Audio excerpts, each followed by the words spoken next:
Mastermind, Strategist for Hire, written by Clouds, My Head in the Clouds, Not Coming Down, and read by Eleanor Elizabeth. Chapter 3, Job Search. Most of the applications Izuku filled out were submitted online, but he found a few that wanted him to drop them off in person, so that's what he dedicated his Saturday to doing. He was feeling pretty confident in himself. He'd filled out almost 24 applications, and the economy wasn't bad due to All Might's presence, so there was no way he wouldn't be getting a job. He hadn't even been all that tempted to log into his villain account since he decided to find other employment. He smiled as he walked into the door of the McDonald's he was applying for, and was promptly knocked down. "What are you doing here, useless Deku?" Izuku looked up to see one of Bakugo's followers, the one who could stretch out his fingers. What was his name? Bakugo always just called him Fingers. He caught sight of the crinkled application in Izuku's hand and laughed. "Oh, you're applying here too? Why would they hire a quirkless idiot like you when they can have someone normal like me who actually has a quirk? Maybe because I have better grades and a better work ethic, not to mention a better record. I happen to know for a fact that you've got a few marks on your record from getting into fights with kids from other schools." Izuku didn't say that out loud. Instead, "Well, there's no harm in trying." Fingers just smirked. "We'll see. May the best man win." He brushed past Izuku, letting his knee hit Izuku's head on his way out. Izuku scowled as he watched him leave, then took a deep breath and got up, brushing himself off. He unwrinkled his application as much as possible by rubbing it on the flat edge of one of the tables before heading towards the office to turn it in. Izuku hung up the phone in despair, wishing he had one of those phones he'd seen in the pre-Quirk era movies, just so he could violently slam it down on the receiver. It had been 2 weeks since he'd started looking for a job, and so far he'd only had one interview. Everywhere else had either never called him back or simply let him know that they didn't feel he was the right fit for our company. The one interview he had gotten was with one of the only companies that didn't ask about his quirk on the application. The interview had been going really well, and the people in charge seemed to like him, at least until they finally asked what his quirk was. The interview hadn't lasted long after that. He didn't even know why it still hurt so much that he didn't get the job. It wasn't like he hadn't been expecting it. He sighed and crossed them off the list with a red pen. There were still a few companies he hadn't heard back from. Maybe it was time to hit the pavement and follow up, show initiative.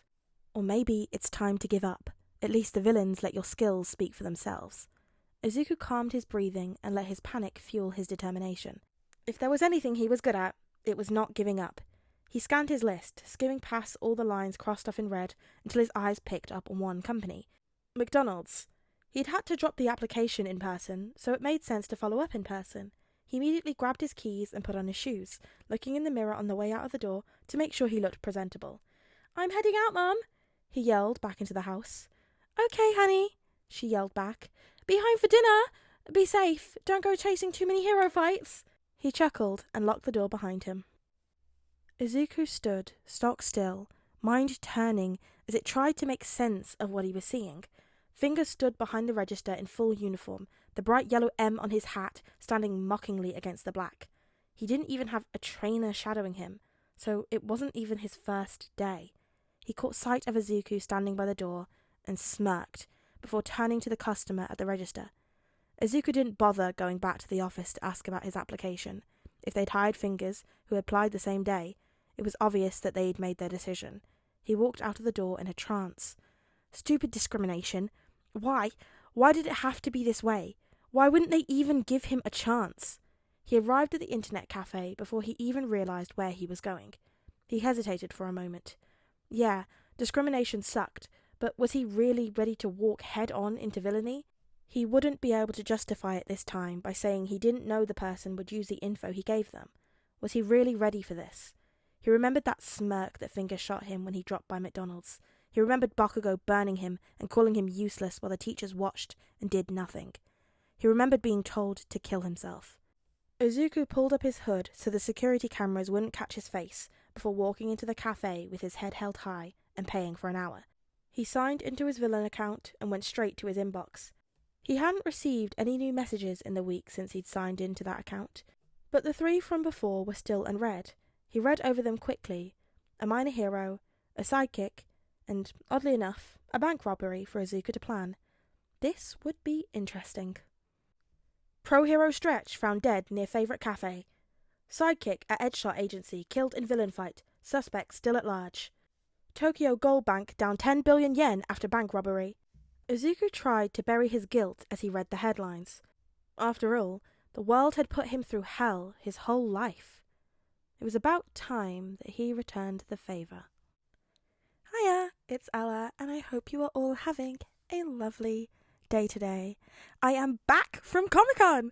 It was so fun. I had just the best time. I saw a lot of cosplays, bought a lot of things. I have broken my bank.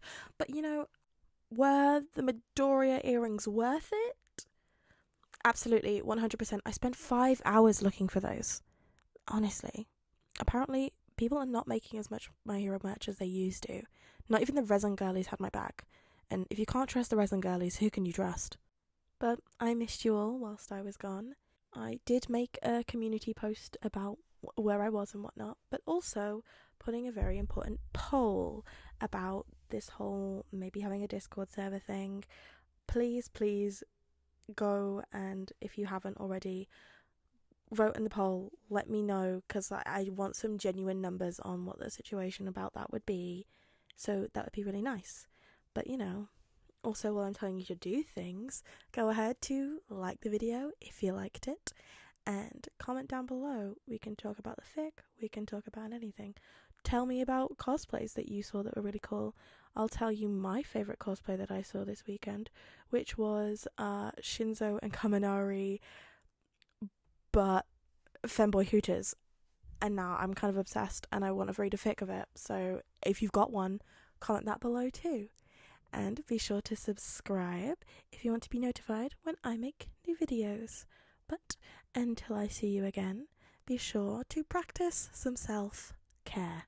That's right, guzzle down your water, always brush your teeth, don't skip your breakfast, get an adequate amount of sleep, and yes, this is a threat. And I will catch you laters.